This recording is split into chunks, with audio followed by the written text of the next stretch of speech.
বাংলাদেশের ত্রয়োদশ জাতীয় সংসদ নির্বাচন সামনে রেখে রাজনৈতিক উত্তাপের পাশাপাশি বাড়ছে নিরাপত্তা ও সুশাসন ঘিরে উদ্বেগ। গোয়েন্দা সংস্থার একাধিক মূল্যায়নে উঠে এসেছে ভোট বানচাল বা ফলাফলকে প্রশ্নবিদ্ধ করতে পরিকল্পিত বিশৃঙ্খলা, গুজব এবং মনস্তাত্ত্বিক আতঙ্ক তৈরির চেষ্টা হতে পারে। 12 ফেব্রুয়ারি অনুষ্ঠিত হতে যাওয়া ভোটে প্রার্থীর সংখ্যা 1991 জন আর ভোট কেন্দ্র 42,779টি। এবারে মোট ভোটার আছে 12,77,18,080 জন, যেখানে পুরুষ ভোটারের সংখ্যা প্রায় 6.48 কোটি ও নারী ভোটার প্রায় 6.28 কোটি। এছাড়া অন্যান্য ভোটার আছে 1220 জন। আসসালামু আলাইকুম, সবাইকে আমন্ত্রণ জানাচ্ছি দিগন্ত টপ নিউজে। আপনাদের সাথে আছি আমি সাইমা আক্তার।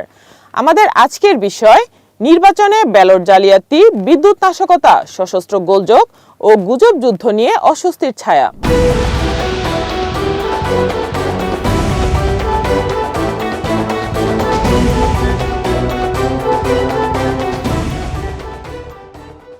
নির্বাচনে বিশাল এই আয়োজনের সঙ্গে বাড়ছে ঝুঁকিও।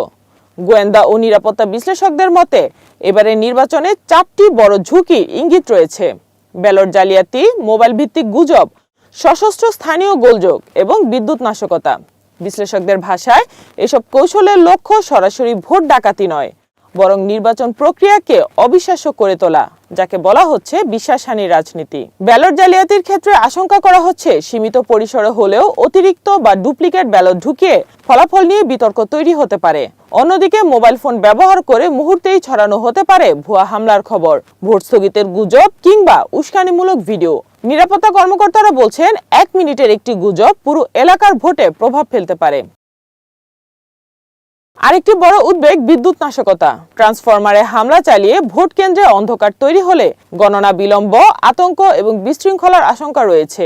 গ্রামাঞ্চলে দেখা যাচ্ছে মাইক্রো ভায়োলেন্সের ঝুঁকি, লাঠিসোঁটা ও দেশীয় অস্ত্র ব্যবহার করে ভোটারকে ভয় দেখানো বা ভোট বন্ধের চেষ্টা হতে পারে। এর পাশাপাশি নতুন করে উদ্বেগ তৈরি করেছে উগ্রবাদী তৎপরতার তথ্য। গোয়েন্দা সূত্র জানাচ্ছে তেহরিক-ই-তালেবান বাংলাদেশ নাম ব্যবহার করে একটি সম্ভাব্য উগ্র নেটওয়ার্ক অনলাইনে প্রচারণা চালাচ্ছে। কেরানীগঞ্জের সাম্প্রতিক বিস্ফোরণ এবং বিপুল বোমা প্রস্তুতির তথ্য বিষয়টিকে আরো গুরুত্ব দিয়েছে। নিরাপত্তা বিশ্লেষকদের মতে এগুলো বড় হামলার চেয়ে মনস্তাত্ত্বিক যুদ্ধ, ভয় তৈরি করাই মূল লক্ষ্য। এই প্রেক্ষাপটে আইন শৃঙ্খলা বাহিনী নিয়েছে বাড়তি প্রস্তুতি। বাড়ানো হয়েছে টহল, সক্রিয় রাখা হয়েছে চেকপোস্ট, জোরদার করা হয়েছে সাইবার নজরদারি এবং দ্রুত প্রতিক্রিয়া ইউনিট। বিশেষজ্ঞরা বলছেন ঝুঁকি বাস্তব হলেও প্রতিরোধযোগ্য। 12 ফেব্রুয়ারি নির্বাচন শুধু রাজনৈতিক লড়াই নয়, এটি আস্থার লড়াইও। প্রশাসনিক প্রস্তুতি, দ্রুত তথ্য প্রবাহ এবং সবচেয়ে গুরুত্বপূর্ণ ভোটারদের সচেতন অংশগ্রহণই পারে সব ষড়যন্ত্র ব্যর্থ করে দিতে। কারণ শেষ পর্যন্ত নির্বাচন বাঁচে মানুষের উপস্থিতিতেই। ভোট কেন্দ্রে ভিড়ই সবচেয়ে বড় জবাব। সাইমা আক্তার, নয়া দিগন্ত।